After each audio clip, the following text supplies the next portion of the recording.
Okay, so ngayon naman, Carla, ang pag-uusapan natin. Of course, kung kanina na pag-usapan nyo ni Sandro, itong long month, alam nyo ba magkakaroon din ng Urology Week next week, August 2 to 8. Okay. Nako, di ba? Hindi lang pala yung ospital ang magkatabi, kundi pati yung pag-celebrate nila ng kanilang sarili-sariling, kumbaga, selebrasyon about this. At para pag-usapan yan, makakasama po natin si Dr. Antonio Castro, ang overall chairman ng Urology Week. Good morning. Hi, good morning. Morning, sir. Good morning. Umaga po. Okay, so, Doc, magsimula po tayo kasi medyo po sabay yung long month saka yung Urology Week. Ang Urology Week, if I'm not mistaken, August 2 to 8. Bakit po? Meron po ba itong significance or may meaning po ba itong dates na ito? Well, yes. Yung unang donor nephrectomy o operasyon para mag-harvest ng kidney para ialay sa isang transplantee was done way back in 1983 on August 3. So it was on the first week of August that the first kidney donation was done in the country. Alright. Okay, ngayon naman pag-usapan na natin yung week mismo. I mean, yung pinaka-disease na mismo. Ano po ba usually, sir, yung mga diseases na kumakapit sa urinary tract sa mga Pilipino? Well, yung urinary tract is composed of our kidneys, ureter, and bladder. Okay. And any location in these areas can develop stones. So, yun madalas ang nagiging problema ng mga Pilipino. Yeah, urinary tract stones. And of course, pwedeng magkaroon rin ng infection in these areas and tumors or cancers. Ako, kanina tinatawag ko kanina si Dr. Arturo na Dr. Antonio. Sorry, Doc. Pero ito naman gusto kong itanong, kasi ito very common to misal sa mga babae. And sabi nila, lalaki din daw, nakaka-experience ito. Itong UTI, sir. Ano po ba ang sanhi nito? At paano po ba namin maiiwasan yan ng mga babae? I think almost lahat po ng babae naka-experience itong UTI. Well, tama ka, Carla. No? Ang UTI ay mas madalas sa mga babae. Kasi ang lagusan ng ihi o urethra ay mas maigsi sa mga babae. Lahat ng lagusan ng dumi sa katawan ay may normal bacterial flora. May mga mikrobyo talagang nakatira dito. And kung ang iyong resistensya or immune system ay bumababa or humihina dahil sa stress, both physically or psychologically, maring dumami ang mga mikrobyo at aakyat to para mag-cause ng infection. Okay. Sir, yung kanina na pag-usapan natin, yung stones, which is yung usual nga na kumakapit sa mga Pilipino, and yung UTI, ano po ba yung usual na reasons yan? Para syempre malaman ng mga boss natin kung ano ba yung pwede nilang iwasan. Well, ang main cause ng pagkakaroon ng bato, and UTI na rin, ay yung dehydration. Madalas, less than 8 glasses or 2 liters of water a day ang naiinom ng isang tao. And kapag konti ang naproproduce na ihi sa katawan, mas concentrated ito and mas mataas ang tendency na mag-crystallize o mag-form ng stones. Ayan. So, dehydration pala. So, kailangan mo lang gawin. Uminom ka lang ng tubig. Yes. Tama, right. Doc, paano naman po ba iwasan itong mga urinary tract diseases na ito? Well, for stones, good hydration and of course, yung diet. May mga kinakain tayo na mataas sa oxalate na tinatawag na maaaring maging sanhi ng stone formation. Lalo na yung mga karne, mga nuts, mga caffeinated drinks like your iced tea, soft drinks, and coffee, chocolates, and strawberries and spinach na rin. Oh, God. Lahat ng mga favorite ko nandun. Oo nga, exactly. Yung nuts, pati iced tea. Pero kanina gusto ko lang din tanong yung Jules. Kanina sinasabi sa akin ni Doc, hindi daw dapat hihigit sa 3 matchbox ng karne. So, ibig sabihin po ba kailangan talaga naming bawasan o tanggalin sa aming pang-araw-araw na, pagkain ang karne? Hindi naman. Anything in excess is bad. No? Okay. Everything should be in moderation.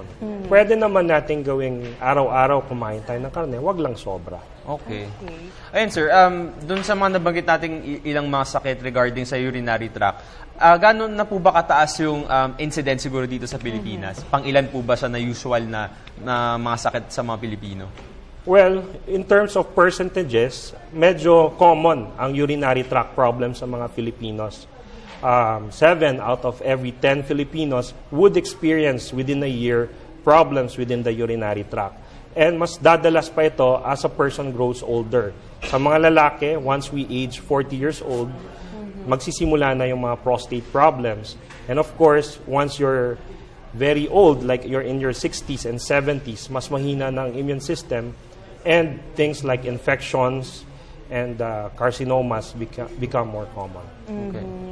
Ayan, kaya naman Jules, no, at Doc, kaya para naman maging aware ng ating mga boss, meron tinatawag na Urology Week. Tama po ba, Doc? Yeah. Kung siguro, kwentuhan niyo po kami, ano po ba ang mga mangyayari for August 2 to 8 for this Urology Week? Well, thank you for the opportunity to plug, Carla. I'll give you a blow-by-blow account of what will happen during the week. On August 2, we will have a surgical mission. We have selected 9 patients, 3 general surgery patients, and 6 urology patients to be operated on for free. Wow. So we will do this. All the specialists and consultants of the Department of Urology of National Kidney will operate on them for free on August 2. On August 4, like every year, this is the 4th year that we're celebrating it, we have a sports activity.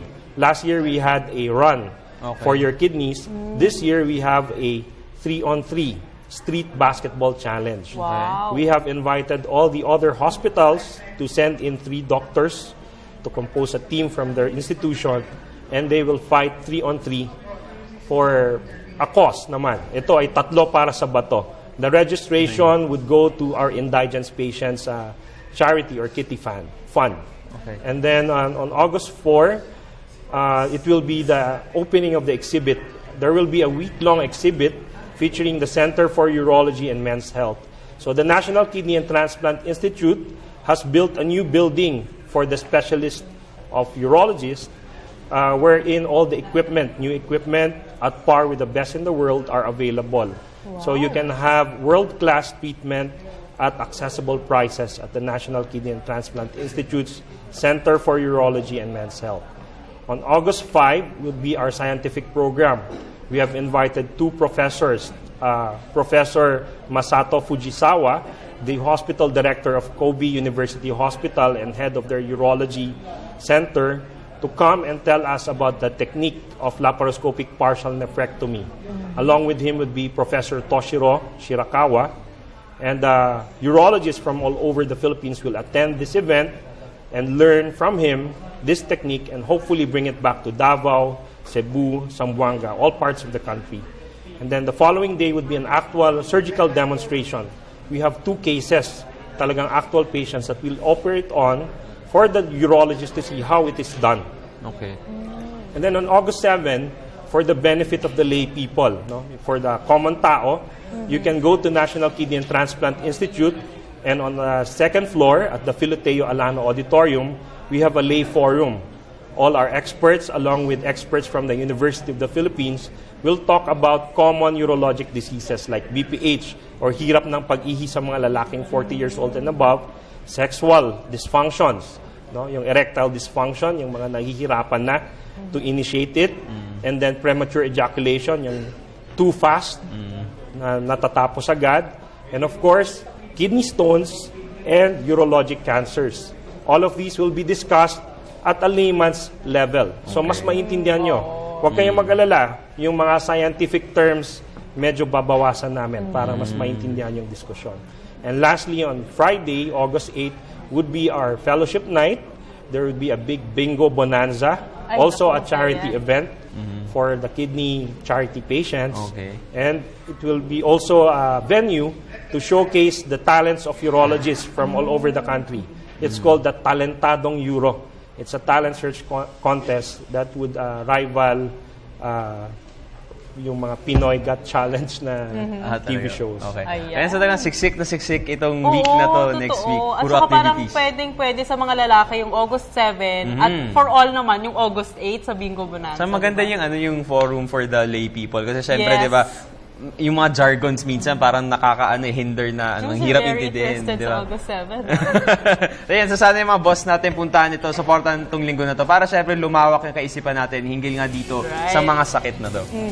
Maraming salamat, Thank you. Dr. Arturo Castro Jr., Thank you. ang overall chairman po ng Urology Week. Okay. Urology Week. Alright. So later on, no, Carl, thank you so much, sir. Thank you.